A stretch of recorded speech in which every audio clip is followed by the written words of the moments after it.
On va parler donc de ces militants juifs qui soutiennent également le BDS. On en parle avec vous. Michel Warschawski, bonsoir. Merci d'être là. Vous présidez le Centre d'information alternative et vous êtes un soutien affiché du BDS en Israël. Bonsoir Emmanuel Navon, bonsoir. Professeur de relations internationales à l'Université de Tel Aviv. Alors Michel Warschawski, ce qu'on vient de voir là finalement, c'est vrai que ça peut surprendre de voir que des militants juifs soutiennent ce mouvement dont les buts, en tout cas, ne sont pas toujours très clairs. Est-ce que c'est un mouvement qui est pro-palestinien, BDS, ou est-ce que c'est un mouvement qui va jusqu'à nier l'existence d'Israël?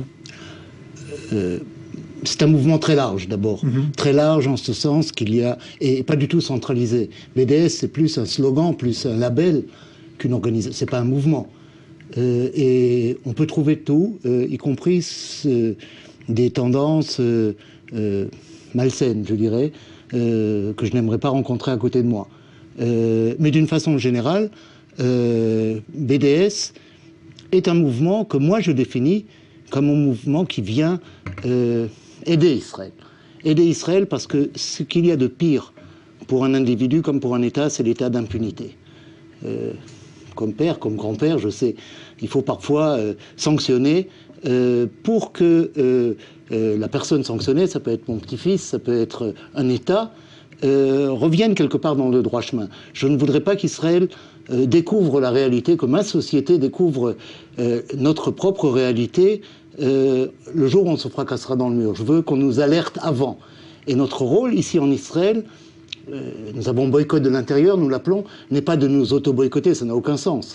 Notre rôle est de dire cet appel à des sanctions, et pour moi dans BDS, ce qui est important, c'est le S. S'il y avait un S, s'il y avait des sanctions internationales, si on nous mettait à notre place quand il le faut, on n'aurait besoin ni de B ni de D.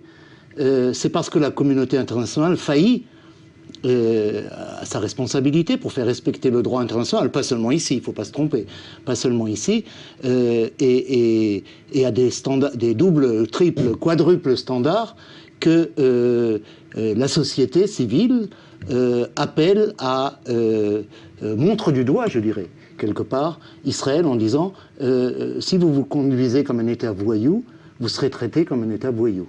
Alors, Manuel Navon, c'est un mouvement dont on a du mal parfois à cerner le véritable but, ce mouvement BDS. Pour vous, est-ce qu'il est clair ou pas? Bien sûr.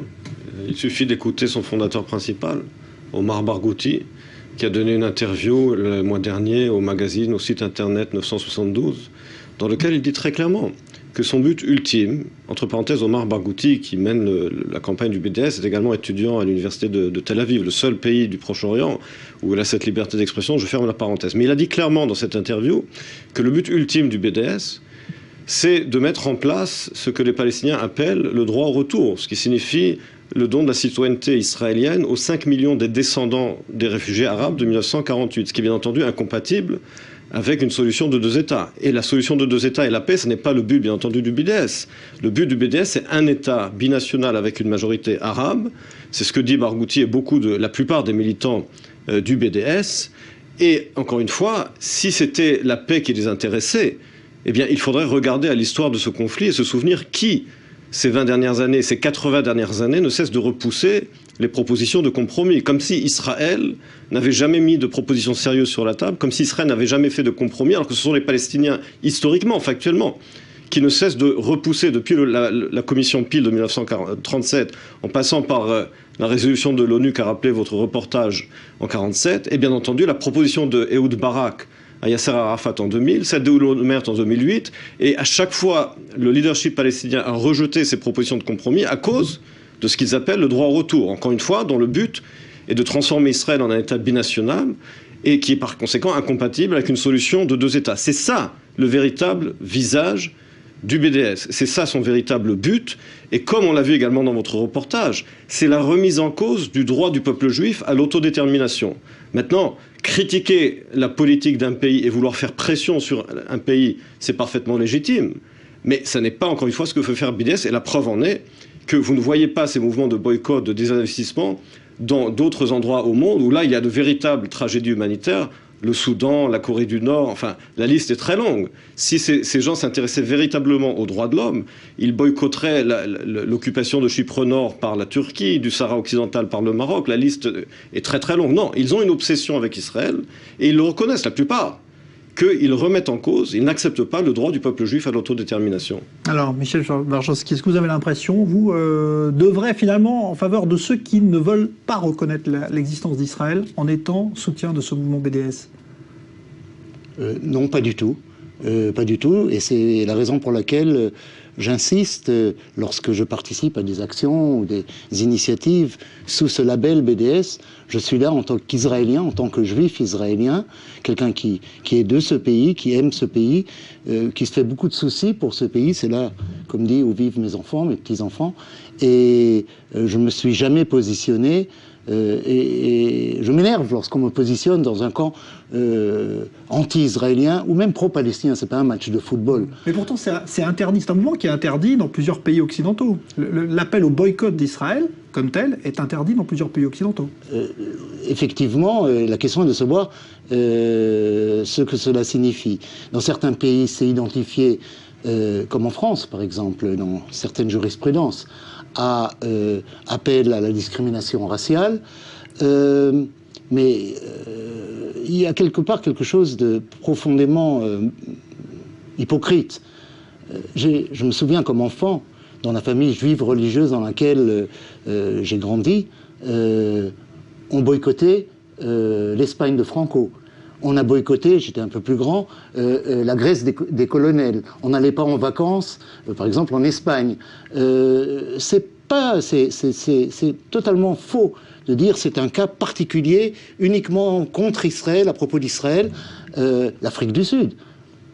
C'est l'exemple facile. Nous nous inspirons effectivement du mouvement de boycott, de désinvestissement et de sanctions qui s'est développé, surtout dans les années 60, à partir des années 60, par rapport à l'Afrique du Sud. Sans faire de comparaison, chaque réalité a ses spécificités, mais effectivement, il y a une responsabilité internationale, une responsabilité de la communauté internationale, et si elle faillit, des sociétés civiles internationales, de faire appliquer, d'exiger qu'on applique le droit, et le même droit pour tous.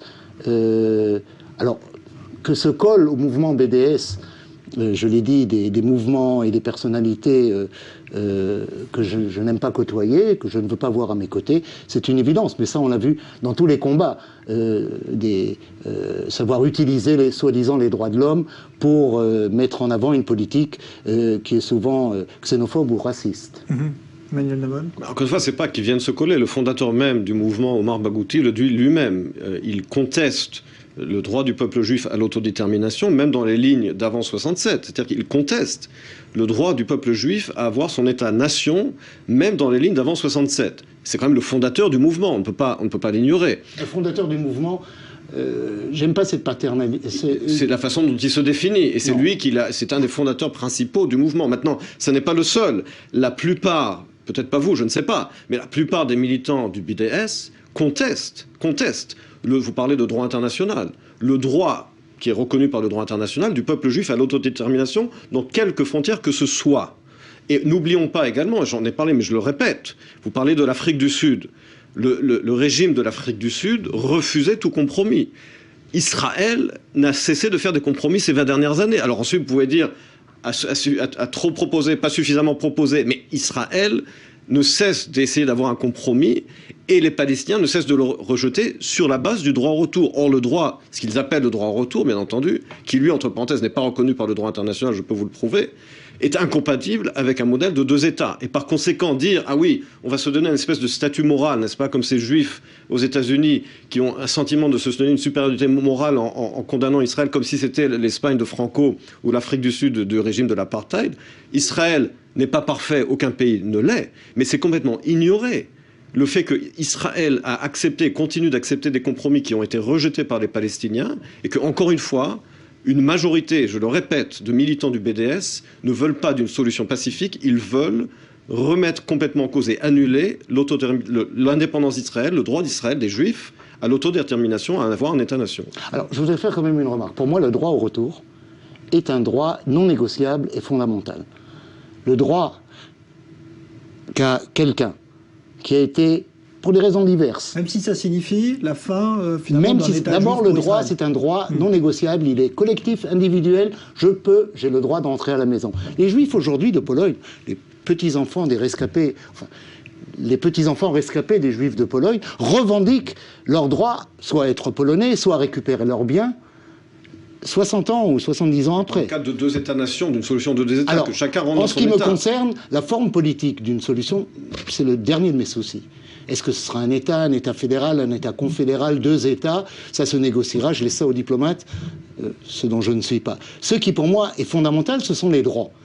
Et les droits incluent le droit de ceux à qui ce pays, qui est leur pays, tout autant que le mien, de pouvoir y vivre s'ils le veulent. Ça, c'est non négociable, et il faudra trouver la forme politique adéquate dans laquelle les deux réalités nationales, les Arabes palestiniens et les Juifs israéliens, puissent avoir une existence autonome, leur propre culture, leur langue, leur autonomie même politique. Quel sera le cadre politique? Ce seront deux États égaux l'un à côté de l'autre, deux communautés. Le droit au retour, c'est qu'il n'y a plus d'État-nation juif. Alors moi, je ne suis pas du tout pour un État 5 millions. Bah oui, bah alors vous le reconnaissez, alors dites-le. Je le dis très clairement. Je suis pour un État de tous ses citoyens, que ce soit ici, donc que ce vous soit remettez en en cause le droit du peuple juif à l'autodétermination, un État-nation. Non, je fais une différence. État-nation, ça, c'est loin d'être une certitude, une évidence. Donc, il y a tellement de peuples qui s'expriment. L'État d'Israël aujourd'hui est un État-nation, avec une majorité juive, entre parenthèses, comme la plupart des pays au monde aujourd'hui, qui sont également des États-nations. Donner un droit de citoyenneté à 5 millions des descendants réels ou supposés des réfugiés de 48, qui étaient à l'époque 600 000 ou 700 000, c'est mettre fin à l'existence d'un État-nation juif. Oui, mais ça, c'est ni vous, ni moi. Nous n'étions pas, je pense, je ne connais pas votre âge, mais je l'imagine, ni vous ni moi n'étions partenaires de cette décision. On a fait le choix de créer un État juif ici. Mais ce n'était pas un désert, c'est un État juif où existait, était enraciné un peuple. On peut refaire l'histoire de tous les peuples du monde. Sur la... Il y a un État-nation aujourd'hui reconnu par le droit international. Le droit du peuple juif à disposer de lui-même est reconnu au peuple juif comme au mais pas au détriment du droit des indigènes. C'est pour ça qu'il y a eu un plan de partage. Il y a eu un plan de partage en 1947 de l'ONU, que la plupart de la communauté internationale aujourd'hui soutient une solution de deux États, où la répatriation, où le soi-disant droit au retour serait mis en place séparément dans deux États-nations séparés. Or, vous êtes pour que le soi-disant droit au retour des Palestiniens soit impliqué également dans l'État d'Israël, donc Israël ne serait plus un État-nation. Donc vous remettez en cause le droit du peuple juif à l'autodétermination et le partage et la solution de deux États. Bon, je ne vais pas avoir le temps malheureusement de vous laisser plus dans ce débat, mais on y reviendra. On voit bien que la question, de toute façon, n'est pas refermée. Merci Michel Warschawski, merci à vous, Emmanuel Navon. Dans un instant, nouveau journal.